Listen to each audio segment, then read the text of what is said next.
cette année, au travers de cette initiative, nous avons voulu justement engager quelque chose de nouveau, une vraie stratégie touristique, oui, mais certes avec des événements, avec des animations, on va dire un petit peu inhabituelles, un petit peu décalées, dynamiques, et puis parfois purement culturelles, purement alimentaires, purement nature. Mais en tout cas, quelque chose qui soit tout le temps en décalé, c'est-à-dire un petit peu inhabituel par rapport à ce qu'on peut rencontrer sur notre territoire, en tout cas par rapport à ce que nous avons l'habitude de voir et de pratiquer.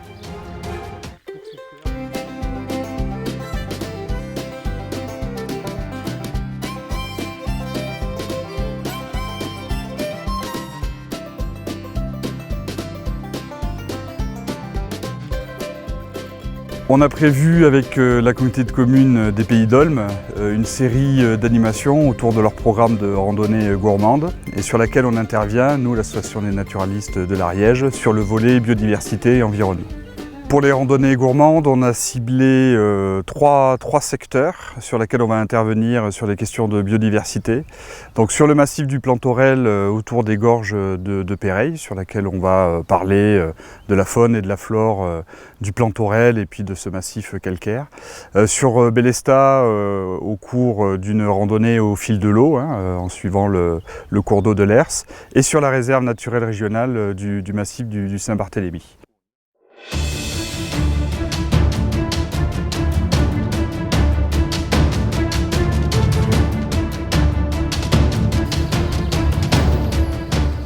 Et je vais vous proposer une balade assez exceptionnelle pour aller visiter le château et l'ensemble du POG.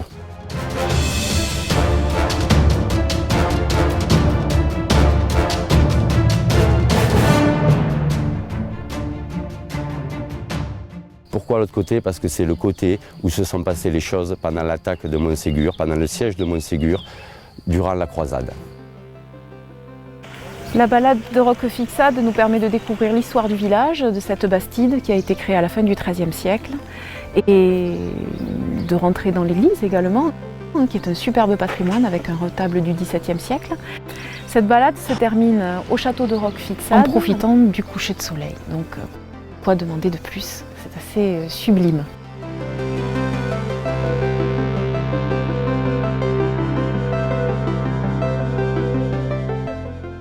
Dans le cadre de sa programmation estivale, le Pays d'Arrêt d'Histoire développe plusieurs actions en Pays d'Olmes, avec notamment la visite sur le site de Péreille, visite sur Bélestat, à l'initiative de l'association des Amis du Val d'Amour, concernera la petite chapelle. Dans le cadre du projet de valorisation de l'histoire industrielle, dans lequel le Pays d'Arrêt d'Histoire s'est engagé depuis plusieurs années, on va mener deux actions qui feront suite à la programmation hivernale qui concernait l'histoire de la station des Monts d'Olmes.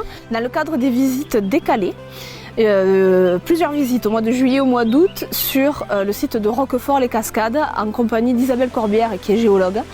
Visites insolites qui seront perturbées par la compagnie La Cerise sur le Noyau.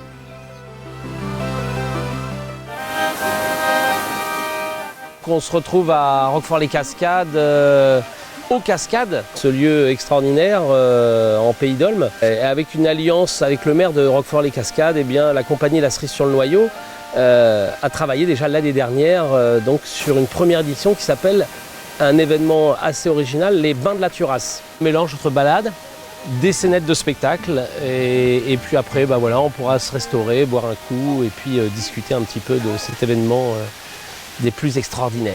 Voilà.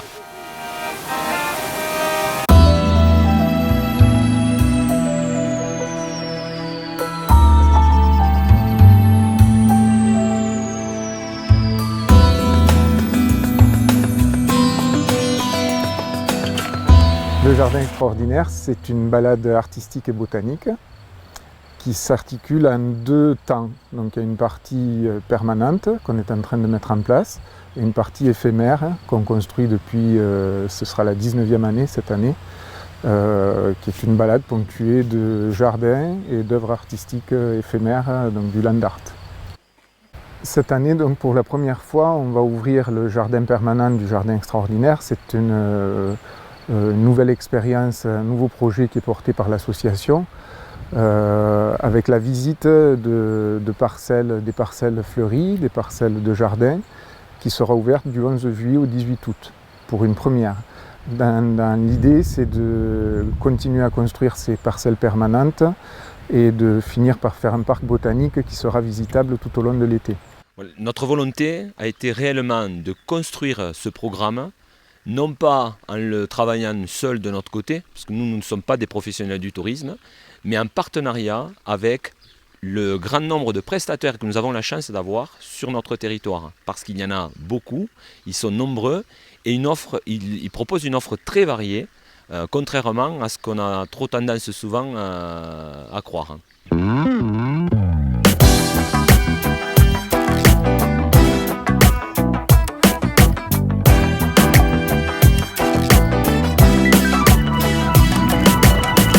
Je propose des randonnées avec des trottinettes électriques tout-terrain sur le territoire du Pays d'Olme sur les mois de juin et les mois de septembre. On a mis en place avec la communauté des communes et le pôle tourisme des produits avec la rencontre d'éleveurs locaux, des repas aussi qu'on fait chez l'éleveur. Donc nous, durant la randonnée, avec les trottinettes, on va à la rencontre des éleveurs, on voit un petit peu ce qu'ils font dans le milieu, et puis après on va manger avec eux. Ça permet aux touristes qui viennent nous voir de pouvoir constater un petit peu la richesse qu'on a sur le territoire.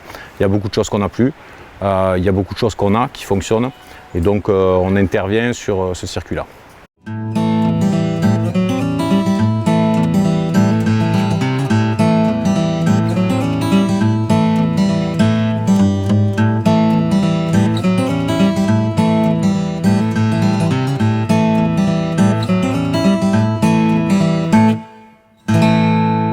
Ouais, c'est un petit peu un travail de concertation qui a fait qu'on a mis en place des diverses randonnées. Il y a 5 excursions prévues au total sur différents endroits du Pays d'Olme.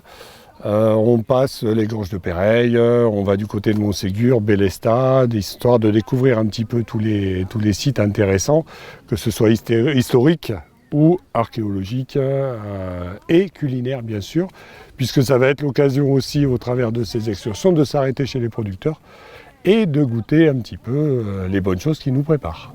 Avec mon collègue Didier, donc, nous sommes là pour vous faire découvrir le patrimoine du Pays d'Olme, de l'Ariège, donc un patrimoine naturel, un patrimoine historique et un patrimoine culinaire, voilà, que l'on se propose de vous faire partager avec nos compagnons de voyage qui sont des chevaux. Donc ce sont des découvertes qui sont abordables pour tout le monde, pour toute la famille.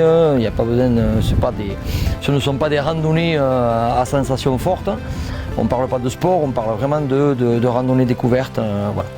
Pour nous, le défi, c'était de dire 3 mois, une animation chaque jour. Je crois que ça, c'était un vrai défi. Et je crois qu'on n'est pas loin de le réaliser, puisqu'on est aujourd'hui à quasiment 120 journées d'animation, toutes variées. Il y en aura pour tous les goûts. Il y en aura pour les visiteurs inhabituels du territoire, mais il y en aura aussi pour les résidents. Et je crois que je serai le premier à y participer et à goûter un petit peu ces nouvelles sensations.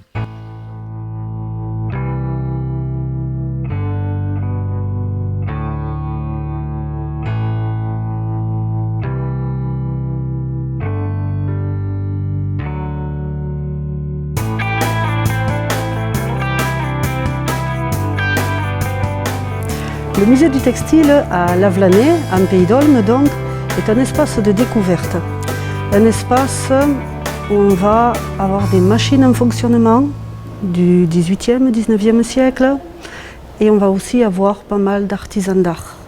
Un bon nombre d'artisans autour du filage, du feutrage, du tissage, de la tapisserie, de la mécanique jacquard et des machines qui fonctionnent. Donc, on peut découvrir tout ça durant toute la saison, tous les jours de la semaine effectivement, mais plus particulièrement sur des journées de découverte exceptionnelles. Il y en a une par mois. On les retrouve dans le guide des animations du Pays d'Olme. On peut aussi nous téléphoner pour avoir un complément d'information. Cet été, la communauté de communes des Pays d'Olme et l'Office du tourisme ont pris l'initiative de nous proposer à nous, artisans, de recevoir des groupes pour présenter notre travail dans un cycle dans la peau d'un artisan. Et on sera content cet été de recevoir à 2 reprises des groupes pour leur présenter notre boulot. Ce seront des ateliers participatifs, surtout tournés vers les familles, avec donc les parents bien sûr qui pourront participer, et où on proposera aux enfants de découvrir les étapes du travail de la corne et de fabriquer eux-mêmes ou de faire les finitions d'un objet. Et ils repartiront avec leurs petites pièces et leurs souvenirs de l'atelier.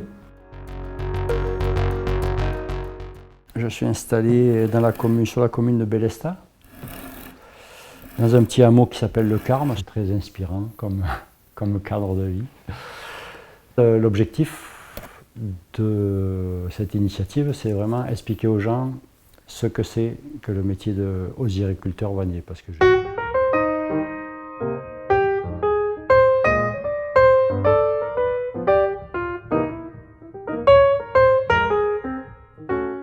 Je m'appelle Ragnhild, je suis norvégienne et je suis tisserande. J'ai fait des tissages pour beaucoup de ça et je suis aussi professeure de tissage.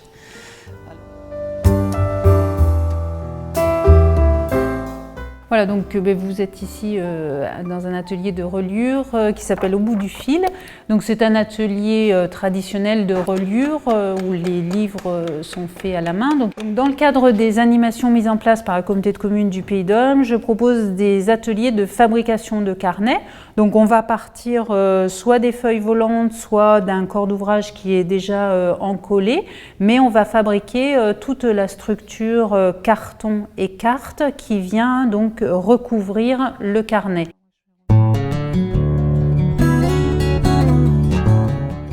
Je suis tisserande à l'atelier associatif au fil des lys.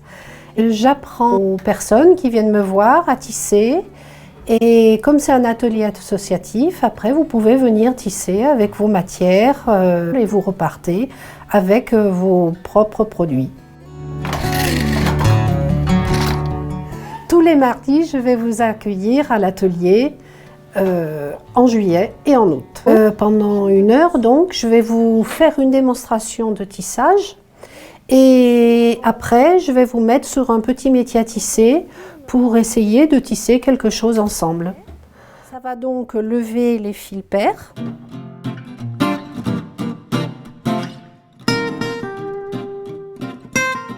La savonnerie L'Instant Savon se situe à l'Esparou, dans le Pays d'Olme. On participe à l'opération Dans la peau d'un artisan tous les mardis du mois de juillet et d'août. En tant que savonnier, je vais démontrer mon savoir-faire. Et les procédés de fabrication, les ingrédients qu'on met à l'intérieur du savon, la transformation, voilà.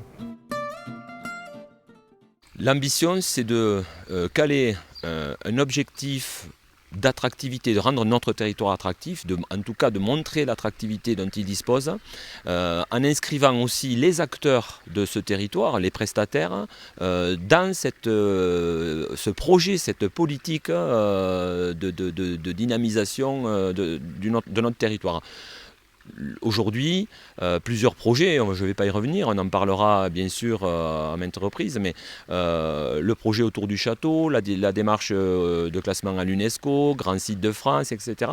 Bon, voilà, tout un panel d'actions, pas centré uniquement autour de Montségur. D'ailleurs aujourd'hui nous sommes un Roquefixade et ce n'est pas un hasard, c'est parce qu'on a aussi pour ambition d'en faire un autre haut lieu de passage et de communication sur le territoire. En tout cas, ce qu'on souhaite, c'est que chacun déjà sur notre territoire soit fier de tous ces joyaux dont nous disposons, et à partir de là, on sera les premiers à être les acteurs de la constitution du réseau qui fera qu'on aura de plus en plus de monde qui sera intéressé pour venir voir tout ça.